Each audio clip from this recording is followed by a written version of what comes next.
আসসালামু আলাইকুম সবাইকে। আজকে আলবাইয়ের কোনো প্রোডাক্ট নিয়ে কথা বলবো। আজকে কথা বলবো যে আলবাই কিভাবে যাত্রাটা শুরু করেছে, আলবাই কোন পরিকল্পনা নিয়ে মূলত শুরু হয়েছে। আপনারা জানেন যে আমরা আমাদের জনপদের মানুষের জন্য কাজ করি, আমরা আমাদের জনপদের প্রতিবন্ধীদেরকে নিয়ে কাজ করি, শিশুদেরকে নিয়ে কাজ করি। আলহামদুলিল্লাহ, আমরা যখন তাদেরকে নিয়ে কাজ করতাম বা হত দরিদ্র মানুষদেরকে নিয়ে যখন কাজ করতাম, তখন একটা অর্থনৈতিক ব্যাপার কিন্তু থাকে। যদিও বা সেই অর্থটা আমরা ম্যানেজ করতে পারতাম আমাদের প্রিয়জনদের মাধ্যমে, তারপরেও সেটা কিন্তু অনেক সময় অনেক কষ্টসাধ্য একটা ব্যাপার ছিল। তখন আমাদের মাথায় একটা আইডিয়া আসলো যে আমরা এমন একটা চেইন তৈরি করি যে চেইনের মাধ্যমে আমরা একটা অর্থের ব্যবস্থা হবে এবং আমাদের রিজিকেরও একটা ব্যবস্থা হবে। সেই পরিকল্পনা থেকেই মূলত আলবাইয়ের যাত্রাটা শুরু হয়েছিল।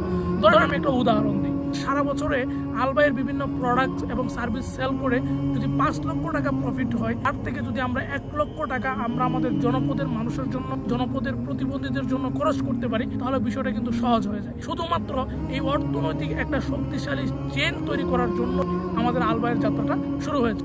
আলহামদুলিল্লাহ, আমরা আমাদের এই বিজনেস মডেলটাকে এমন একটা সিস্টেমে নিয়ে যাচ্ছি যে প্রতিটা প্রোডাক্ট সেল হওয়ার সাথে সাথে আমাদের একটা প্রফিটের অংশ আলবাইয়ের একটা ফান্ডে চলে যাবে। ফান্ডের মাধ্যমে শুধুমাত্র আমাদের জনপদের দরিদ্র বিপদগ্রস্ত মানুষ রয়েছেন তাদের জন্য খরচ হবে। মূলত এই অর্থনৈতিক একটা ব্যাপার স্যাপারের জন্যই আমরা আলবাইয়ের যাত্রাটা শুরু করেছিলাম এবং এই বিজনেস মডেলটা নিয়ে আমরা কাজ করে যাচ্ছি। ইনশাআল্লাহ এই বিজনেস মডেল থেকেই আমরা আমাদের জনপদের মানুষের জন্য কাজ করে যাব এবং আমরা কর্মসংস্থানের ব্যবস্থা করার চেষ্টা করব। তো যাই হোক, সেই পর্যন্ত আপনারা ভালো থাকবেন, সুস্থ থাকবেন, আলবাইয়ের সাথে থাকবেন।